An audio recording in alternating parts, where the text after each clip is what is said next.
welcome to the program. It is nice to see you to spend this time with your boyfriend, George Stroumboulopoulos, as you just saw. A fantastic director and the defense minister both on the show today. There's a lot to get to on the show. I've got this paper. I don't really know what's happening on the show. I make it up. But no, there's a lot of great stuff to get to today. But we need to start because this country was in a lot of ways built by the Scots. And a lot of other different ways of immigration did a lot of the building as well. But in the beginning, Scotland had a big role here. It's Robbie Burns Day today, right? And so it's important to note it. I celebrate with the traditional vegan haggis and a dram of non-alcoholic scotch. And let me tell you, no matter how much of that stuff I drink, it doesn't work. I cannot forget my choices. I try, but I can't. But you celebrate your way, I'll celebrate mine way, that's good. So Robbie Burns is this great Scottish poet. So for a lot of people to hear Robbie Burns Day, but they don't know what it is. He wrote Auld Lang Syne, the song that many of us sing on New Year's Eve, right? Right before somebody vomits on your sneakers. But it is New Year's Eve, so you're wearing nicer shoes with ponytails, right?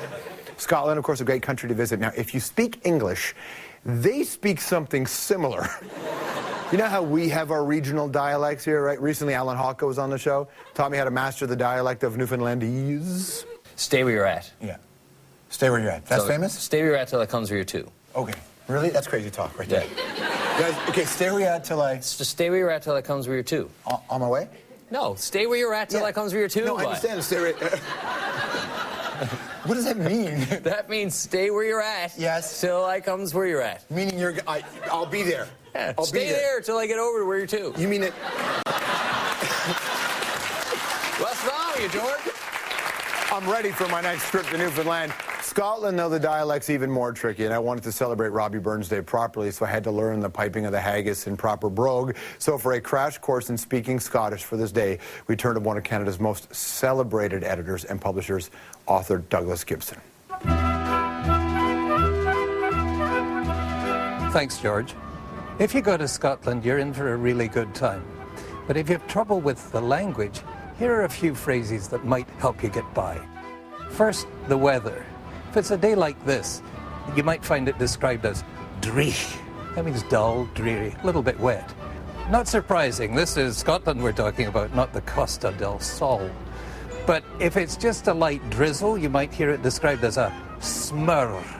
Whereas if it's really belting down so that it bounces back up off the street, that's stotting up. And you will get drukit, drenched. Now the people. It's bad news if people take a scunner to you. And it's really bad news if they call you daft, and really, really bad news if they call you glaikit. An annoying man might be called a nyaff, and an annoying woman might be called a bism. That's pretty strong, almost like our own B word. If they like you, they might invite you to come awa for a bevy, come out for a drink. When you hear this at the end of a work day, you're in for a good time. When you hear it at 10 in the morning, you're in for an experience. Be careful though. If after the toast, sláinte, you drink too much of the crater, whiskey, then you might end up stocious, which is really, really drunk. Still, in Scotland, that's far better than being called a Sassenach, which means English. But don't worry, they really, really like Canadians. Enjoy Robbie Burns Day, George, and lang may your lum reek. Long may your chimney smoke in prosperity. Sláinte. Thanks, buddy. I appreciate that.